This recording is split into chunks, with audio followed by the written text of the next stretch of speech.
Friends, हम अपने result को ही रिज्यूम करते हैं। फॉर नॉन मेजरेबल सेट्स के लिए जो था, हम एग्जिस्टेंस शो कर रहे थे कि there exist non measurable set.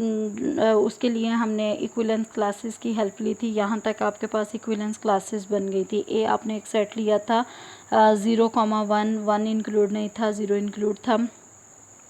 Next हम डिफाइन कर रहे थे axiom of choice. Axiom of choice क्या करता है कि पूरे को पूरे सेट को किसी एक एलिमेंट पे मैप करता है। By using axiom of choice we construct a set P containing exactly one element from each class. मतलब ये जितनी C0, C1, C2, C3 and so on, जितनी भी आपके पास CI's क्लासेस हैं, आपने एक सेट कंस्ट्रक्ट करना है P containing exactly one element. ये जो सेट पी आया, ये किस तरह से आया? ये हर क्लास में से एक एक एलिमेंट को कंटेन करता है। ठीक है, तो जो पहली क्लास में से एलिमेंट आएगा उसको आपने P0 का नाम दे दिया, दूसरी क्लास में से P1 का नाम दे दिया, थर्ड क्लास में से जो एलिमेंट आएगा उसको P2 का, and so on. Where PI's, ये सारे के सारे एलिमेंट्स जो हैं ये कहाँ से बिलोंग कर रहे हैं? CI's से बिलोंग कर रहे हैं। Now we express A as a countable union of disjoint subsets of itself. अब हम ये शो करने जा रहे हैं, ए जो है वो आप उसको काउंटेबल यूनियन में लिख सकते हैं डिसजॉइंट सबसेट्स की। For this consider the enumeration. अब हम क्या करने लगे हैं, मतलब जितनी भी काउंटिंग है रैशनल नंबर्स की। क्यों हम रैशनल नंबर कंसिडर कर रहे हैं? क्योंकि जो आपने इक्विवेलेंस रिलेशन डिफाइन किया था उसमें हमने कहा था कि दोनों का डिफरेंस रैशनल नंबर होगा। तो हमने RI's को कंसिडर कर लिया of rationals in A with R0 is equal to 0। Initial जो रैशनल नंबर है उसको हमने 0 का नाम दे दिया। We construct the set PI with these rationals with set P under addition modulo 1 as। अब हम जो कंस्ट्रक्ट करने लगे हैं वो एडिशन मॉड्यूलो 1 के अंडर हम कंस्ट्रक्ट करने लगे हैं। सम मॉड्यूलो या फिर एडिशन मॉड्यूलो आपने पढ़ा हुआ है, उसके अकॉर्डिंग हम इसको कंस्ट्रक्ट करने लगे हैं। पहले आपने सेट को P का नाम दिया था, अब आप क्या कंस्ट्रक्ट करने लगे हैं? PI's कंस्ट्रक्ट करने लगे हैं। PI किसके इक्वल होता है? This set P plus RI। RI stands for rational numbers, उनकी काउंटिंग यहाँ से यहाँ तक है। ठीक है, इनिशियल P0 को हमने P का नाम दे दिया। अब आपने क्या शो करना है? अब आपने ये शो करना था कि आप A को as a countable union of disjoint subsets of itself आप रिप्रेजेंट कर सकते हैं। इसका मतलब सबसे पहले आपने एक एलिमेंट लिया A में से जो आपने एलिमेंट लिया है, अब A की आपके पास इक्विवेलेंस क्लासेस आ गई जो कि डिसजॉइंट सबसेट्स में इसको डिवाइड कर दिया। A को CI इसने जो है वो डिसजॉइंट क्लासेस हैं आपके पास, सबसेट्स हैं जिनका यूनियन A के इक्वल था और इनमें कुछ भी कॉमन नहीं था। अब इसका मतलब जो भी एलिमेंट A से बिलोंग करेगा वो किसी न किसी इक्विवेलेंस क्लास में जाएगा। हमने कह दिया X belongs to CI for some I। जितनी भी इक्विवेलेंस क्लासेस की थी इंडेसिस थे वो हमने लिख दिए 0, 1, 2, 3 एंड सो ऑन दिस। अब देखें जब X CI में जाता है, CI एक इक्विवेलेंस क्लास है और X A से भी बिलोंग कर रहा है। ठीक है, इसका मतलब कि X का अगर आप PI से डिफरेंस लेंगे तो वो क्या होना चाहिए? For some unique PI in P, वो P में ही जाएगा। X जो कि X जो है वो CI का एलिमेंट है। उसके बाद PI हम ऐसे डिफाइन कर रहे हैं कि P जिसमें एक्चुअली CI's के एक एक एलिमेंट थे, हर एक सेट में से एक एक एलिमेंट था, तो इन दोनों का अगर आप डिफरेंस लेंगे तो वो क्या करेगा? वो भी P में ही जाएगा। जब वो P में जाएगा, एक ही सेट में जा रहा है, तो हमने कहा था कि सेम सेट में से जब आप एलिमेंट्स लेंगे तो उनका डिफरेंस क्या होगा? एक रैशनल नंबर होगा। इसका मतलब X माइनस PI किसके इक्वल आ गया? RI के इक्वल आ गया। अगर आप PI को दूसरी साइड पे ले जाएं तो X is equal to PI plus RI। इसका मतलब X जो है वो किससे बिलोंग कर गया? P प्लस R से बिलोंग कर गया। P प्लस R किसके इक्वल था? PI के इक्वल था। इट मीन्स X किससे बिलोंग कर गया? यहाँ से PI से बिलोंग कर गया। अब जब एक सेट में चला जाएगा तो वो डेफिनेटली जितने भी PI's होंगे उनके यूनियन में चला जाएगा। अब एलिमेंट हमने लिया था implies X belongs to union of PI। ठीक है, I फ्रॉम 1 टू इन्फिनिटी। अब X जो आपने एलिमेंट लिया था वो एक्चुअली A का लिया था, वो किससे बिलोंग कर गया? इस सेट से। इसका मतलब A जो है वो इसके इक्वल आप इसको लिख सकते हैं। अब ये पार्टीशनिंग की आपने पहली प्रॉपर्टी, मतलब आपने इसको डिसजॉइंट कलेक्शन ऑफ सबसेट्स में लिखना था ना, तो पहली प्रॉपर्टी आपने प्रूफ कर दी। अब डिसजॉइंट शो करने के लिए आपने क्या शो करना है? इन दोनों का इंटरसेक्शन क्या है? एम्प्टी है।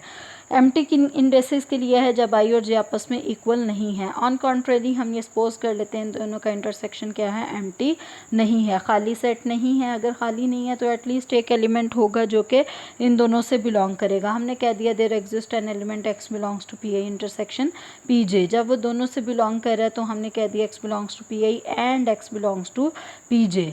जब वो पी आई से बिलोंग करेगा तो आप इसको कह सकते हैं X is equal to P I plus R I. ये कैपिटल पी आईज हैं, ये स्मॉल हैं, मतलब उनके एलिमेंट्स हैं।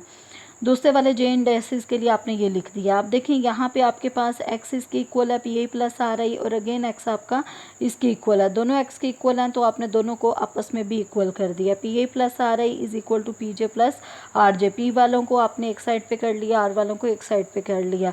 इसका मतलब पी आई माइनस पी जे का जो डिफरेंस है वो आर जे माइनस आर आई है। दोनों रैशनल नंबर्स हैं। रैशनल नंबर्स का जो डिफरेंस होता है वो अगेन एक रैशनल नंबर होता है। इट मीन्स जो पी आई और पी जे जो है वो आपस में इक्विलेंट हैं। तो हमने कह दिया P I is equivalent to P J.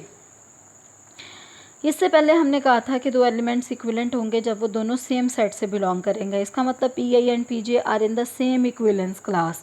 जब सेम इक्विलेंस क्लास से हैं तो यहाँ पे तो आपके पास i is equal to j हो गया, जबकि आपने तो सपोज किया था i is not equal to j.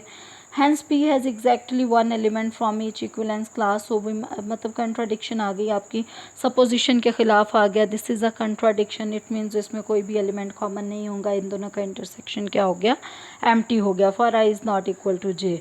अब आपने क्या शो करना है, डिसजॉइंट कलेक्शन में तो आपने शो कर दिया है एक हो, मतलब आपने कह दिया है is equal to union of p i. उसके बाद आपने कह दिया कि P I intersection P j आपका क्या है, एम्प्टी है, और i is not equal to J.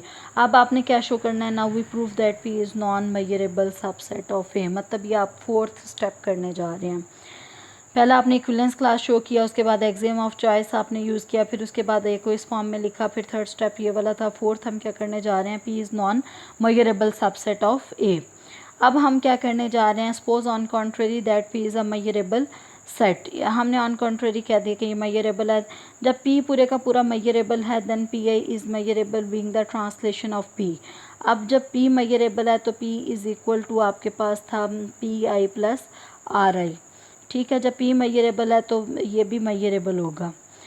Consider, अब आपने क्या कर दिया, इससे पहले आपने शो किया था ना कि ए जो है वो आपका यूनियन ऑफ पी आईज के इक्वल है, आई फ्रॉम 1 टू इन्फिनिटी। दोनों तरफ आपने मेजर अप्लाई कर दी, इस पर भी मेजर अप्लाई कर दी और इस पर भी आपने मेजर अप्लाई कर दी। ए आपका किसके इक्वल था, 0,1 के इक्वल था। 1 जो था वो इंक्लूड नहीं था, 0 इंक्लूड था। अब देखें ये एक इंटरवल है, इंटरवल की जो मैयर होती है वो उसकी लेंथ होती है। तो यहाँ से हम कह सकते हैं इसकी जो मैयर है वो क्या है, 1 - 0 1 आ गई। अब ये जो मैयर ऑफ ए है और ये जो यूनियन है इसको आप बाहर निकाल सकते हैं। क्यों बाहर निकाल सकते हैं, क्योंकि काउंटेबली एडिटिव की प्रॉपर्टी यहाँ पे लगेगी। पी आईज जो हैं वो सारे के सारे डिसजॉइंट भी हैं, यूनियन ऑफ पी आई में भी हैं, इसलिए इसको आप बाहर निकाल सकते हैं। Measure of summation measure of p आई यहाँ से आ गया। उसके बाद देखें पी आई आपके पास इसके इक्वल था, आपने लिया था ना कि P I capital P I is equal to P plus R I. ये आपके पास इसके इक्वल था, आपने उसकी वैल्यू को रिप्लेस कर दिया। अब इसकी measure is equal to summation measure of p आ गई। ठीक है, क्योंकि आपको पता है ये ट्रांसलेशन इनवेरिएंट है, as m is translation invariant. कुछ अगर ऐड होता है तो इस पर इफेक्ट नहीं होता, तो ये आ गया समीशन मेजर ऑफ पी। इसके बाद देखें as we suppose that P is measurable. हमने ये कहा था कि ये पी मेजरेबल है। लेफ्ट हैंड साइड तो आपके 1 के इक्वल आ गई ना, दोनों का डिफरेंस इंटरवल है तो उसकी लेंथ ही उसकी मेजर होती है। 1 - 0 1 आ गया। अब आपने इसकी मैयर चेक करनी है। जब ये मेजरेबल है तो दो ही कंडीशंस हो सकती हैं, या तो इसकी मैयर 0 होगी या फिर इसकी मैयर पॉजिटिव होगी। मैयर नेगेटिव तो हो नहीं सकती। तो हमने कह दिया कि अगर मैयर ऑफ पी क्या है, 0 है। अगर ये 0 है तो अब देखें यहाँ पे पहले की मैयर 0, दूसरे वाले की 0 प्लस 0, इन्फिनिटी टाइम्स भी अगर आप 0 को ऐड करते जाएंगे तो आपका आंसर क्या आएगा, 0 ही आएगा। जबकि लेफ्ट हैंड साइड पे आपके पास क्या मौजूद है, 1 मौजूद है। तो आपको पता है 1 is not equal to 0। It means आपकी जो मैयर है वो 0 नहीं हो सकती।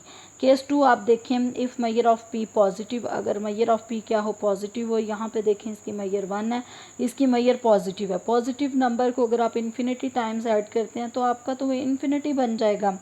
Then measure of P is either a finite number or infinity, तो इसलिए हमने कहा कि या तो ये फाइनाइट नंबर होगा या फिर क्या होगा, इन्फिनिटी होगा। तो यहाँ पे आपके पास या तो इन्फिनिटी आ गया या फिर फाइनाइट नंबर भी आया, तो वो डेफिनेटली जो भी नंबर होगा वो ग्रेटर देन 1 होगा। तो इट मीन्स अगेन आपकी कंट्राडिक्शन आ गई। Hence in both cases we get a contradiction, so P is not a measurable set, या फिर पी क्या है, non measurable set. Thank you so much, अल्लाह हाफिज़। कोई क्वेश्चन है कमेंट्स में पूछ लें।